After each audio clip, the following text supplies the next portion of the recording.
ئەم کار و کردوانەی تورکیا لەم کاتاندا کە چڕ بووتەوە بەڕاستی هیچ کاتێک لە لای ئێمە جێگەی قوبوڵ نەبووە و نابێت جێگەی قوبوڵی کەس بێت هیچ کوردێک نە لە کوردستانی باشوور و نە لە هەموو جیهان ئەبێ ئەم کارەی تورکیا قبول نەکات و لە بەرامبەری بێدەنگ نەبێت و هەڵوێستی نەتەوەی نیشتیمانی خۆمانمان هەبێت.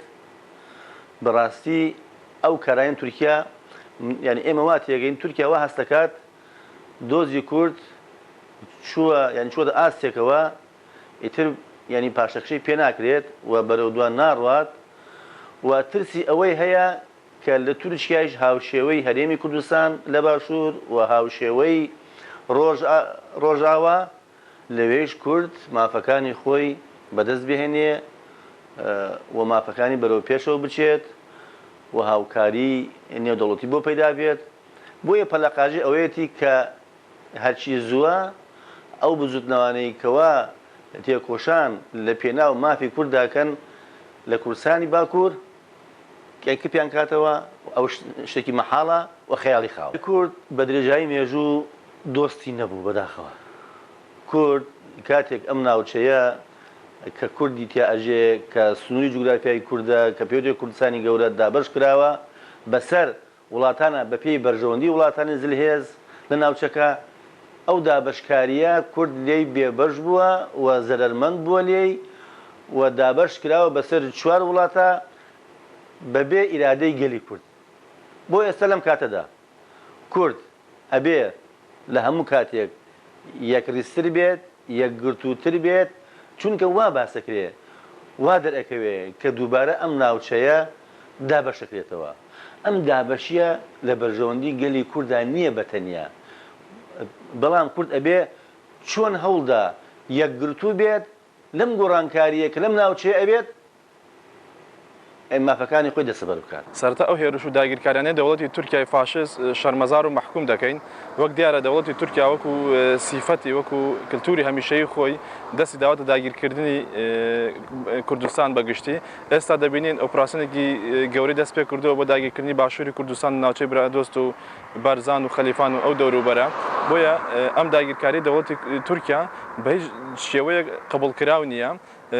بۆیە ئێمە وەکو تەبگەری ئازادی هەڵوێستمان هەبووە و بەردەوامیشە بین لە ناڕەزادی دەربڕین لە هەڵوێست نیشاندان دژی ئەو داگیرکاری دەوڵەتی تورکیا و پێویستە سەرجەم چین و توێژەکانی باشووری کوردستان لەسەر هەموو تاکێکی ئەم باشوورە ئەرک و واجبە بە تایبەتی لایەنە سیاسیەکان ئەرکە لەسەریان کە خاوەن هەڵوێست بن و ناڕەزادی نیشان بدەن و چۆن ئەڵێ بە شێوەیەک لە شێوەکان چی لە دەستیان بێت درێغی نەکەن.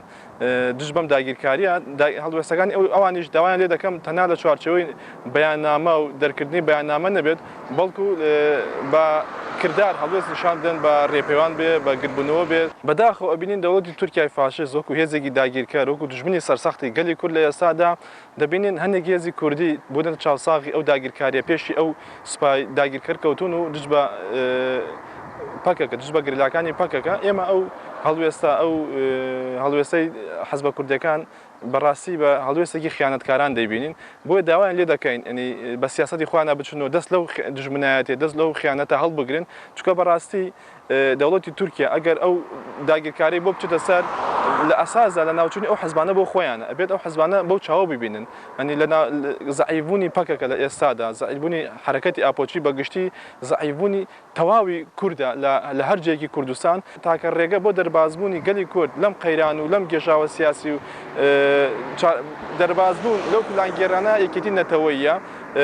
بۆیە داوایان لێ دەکەن لە هەموو حەزبەکان ئێستا باشترین کاتە بۆ یەکێتی نەتەوەی داوایان لێ دەکەین هەوڵێکی جدی بدەن بۆ بەستنی کۆنگری نەتەوەی بۆ یەخستنی نێوماڵی کوردی. ئەبینین بەداخەوە لە باشووری کوردستان پەرتەوازەیەکی زۆر هەیە لەناو حەزبە کوردیەکانە بە تایبەتی لەناو خودی حەزبەکان خۆشیانە چ جای لە نێوان حەزبەکانە. بۆیە داوایان لێ دەکەن بەخۆیانە بچنەوە و هەڵوێستێنەوەی پێش بخەن. ڕژێمی داگیرکەری تورکیا بەردەوام لە هێرش و داگیرکاریەکی بەردەوامدایە لە بەرامبەر گەلەکەمان بەگشتی و لە بەرامبەر باشووری کوردستان بە تایبەتی لە ماوەی چەند ڕۆژی ڕابردوویشدا هێرشەکانی چڕتر کردێتەوە بە تایبەتی لە ناوچەی برادۆست لەبەرەوەی ئەو ناوچە ناوچەیەکی استراتیژی و گرنگە لە ڕووی جوگرافی و لە ڕووی سیاسی و لە هەموو ڕۆوەکانەوە سێکوچکەی سنووری عێراق ئێران تورکایە.